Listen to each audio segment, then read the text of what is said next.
Hey everyone, it's Sunday, so that means it's time for story time. It's actually Father's Day, so I have a really cool book for you guys today, and also a really cool lizard. This is an African plated lizard, also known as a Sudanese plated lizard, or giant plated lizard. They have lots of different names. But in any case, he's a really cool lizard who's gonna help me read a really cool book called How to Be a Real Man. Figured since it's Father's Day, this is a really good one for you guys. But before we get started, we're going to talk about our plated lizard friend here. So, as I mentioned, they're sometimes called a Sudanese plated lizard. They're found all throughout Eastern Africa and then into Southeastern Africa. They live what's called on steppes or steppe plains. They're basically these arid areas, not a lot of rainfall, typically kind of like dry grasses, a lot of rocks, gravel kind of stuff. These guys are very well adapted to living in those areas for a couple different reasons. Despite the fact he looks kind of chonky, he can fit in the crevices really well. If he can get his head into it, he's going to find a way to get his body in there.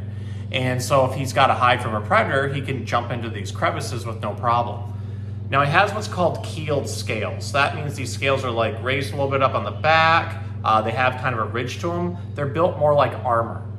So he'll duck into these tight crevices, and then if an animal's trying to get at him, say a larger reptile or a mammal or even a bird, he kind of curls up and they hit all these ridged scales and they can't make their way through it. So basically, this guy's kind of a walking tank in a way. So really well adapted to being able to defend himself. Now, they're not considered a social lizard, but they do live in big groups out in the wild because of food availability and breeding availability. Now, I know this is a male because typically males are going to be a little bit larger than the females, but they also have lots more bright colors on them. So typically females are usually just kind of brown. Males, they'll get this yellow or gold speckling like down their backs, or they get brightly colored throats. And you can see he's got a nice like turquoise throat that almost matches the wall behind me here. Now, they can be okay pets. I've been handling this guy for a decent amount of time since he came into the store, so he's kind of used to me. And not really flighty anymore, but when you first get them, they can be slightly flighty. He's got just a little bit of skin stuck on his ear. Want to get that? Thank you, buddy. So there's a couple different ways to hold reptiles, and I may have talked about this before, but I'm just going to kind of bring this up. So some people like to hold them like this and pin their neck and their arms or do it over top. This is called a reptile grab. I'm okay with that with lizards that are wild, ones that are really trying to get away, or ones that may be harmful because it limits their motion. But for animals that are in captivity or that we want socialized, I've noticed that if I have to do that first to get a hold of them, it's okay. But then I just kind of open hand them and let them survey the area around them and basically kind of gain their trust. It sounds weird because some people say, oh, you can't gain a reptile's trust, they're not smart. Reptiles are very intelligent. He knows I'm not posing him any type of threat right now. He's not rearing his body up, he's not tensing up. I'm giving him the options. If he wants to get away, he can. Notice also I don't put him down below me. I try to keep him up higher so he can feel like he can survey the land and feel safe. So they're a very tough looking lizard. Sometimes people think of them as being very macho because they have these thick scales and they have these stout bodies. But as you can see, they actually can be really relaxed and a really great lizard. So because of that, I figured he was a very good candidate for our book, How to Be a Man. This one's written by Scott Stewart, and this will be a fun one. So, I forgot to mention his name is Carl. He lives with his girlfriend, Ellie.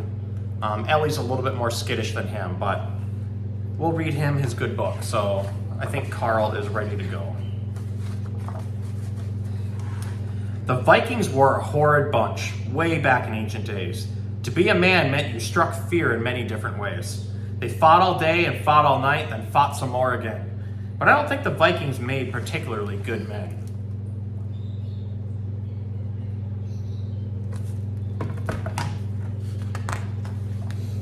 Pirate men were smelly, they were loud, and they were mean. They stole from ships and buried gold, but kept their long beards clean. Some people think that pirates were manly men indeed, but I don't think those mean old pirates really did succeed.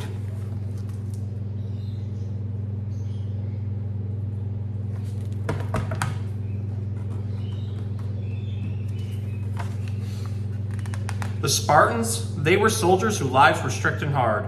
Their food was plain, their houses bare, their bodies lean and scarred. They lifted weights and trained all day and never took a rest. They might have been extremely strong, but I doubt they were the best.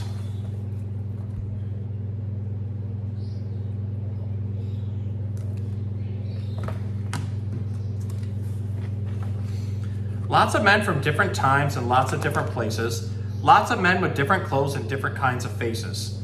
Of all the lessons taught through time, there's one that's persevered. To be a mighty man that others idolize and fear. You have to act real tough and always be ready to fight. Be strong and mean, so all you can see your power and your might.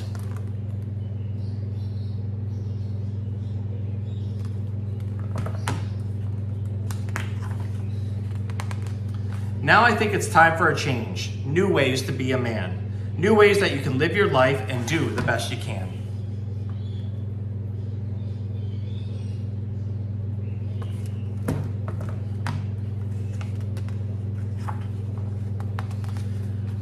To be a man, the greatest man, you must learn how to fight. But not for gold or territory, you fight for what is right.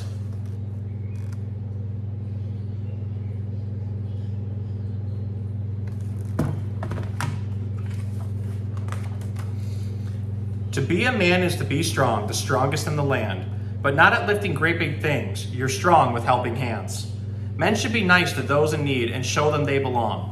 Men should always say they're sorry when they're in the wrong.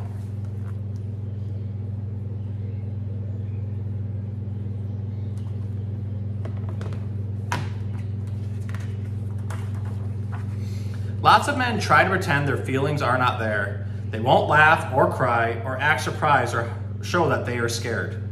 When you feel fear, as all men do, you're allowed to shriek or squeal. The bravest thing that you can do is show others how you feel.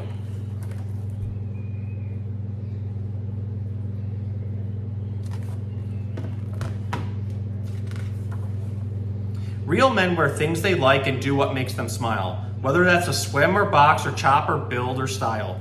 They start new things, they think new thoughts, don't quit until they're done. They shake all their opponents' hands, whether lost or won.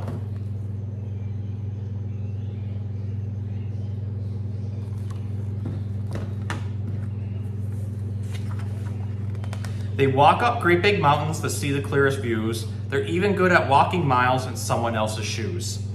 They say please and thank you. To themselves they do stay true, but they still know how to listen to different points of view.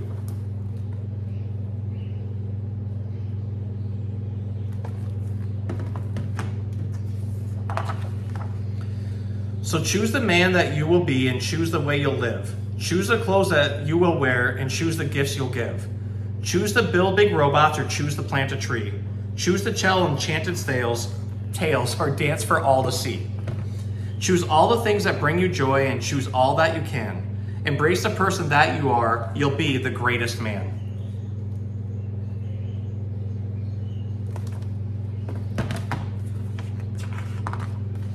The end.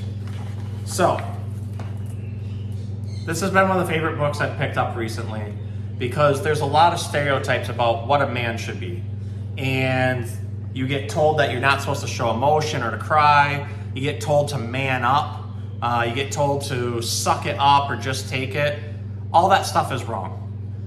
To be a man is to admit all your faults, is to be able to know that you can improve, that you can be better, but you also need to show your emotion and tell people how you feel. Just clamming all that stuff up inside isn't healthy for you. It doesn't help all the people around you. So, being a real man is just to be human and to know when you're wrong, know when you're right, to be humble, be strong emotionally and physically, and be vulnerable in both those ways too. So, I hope you enjoyed this book as the lights just shut off on us.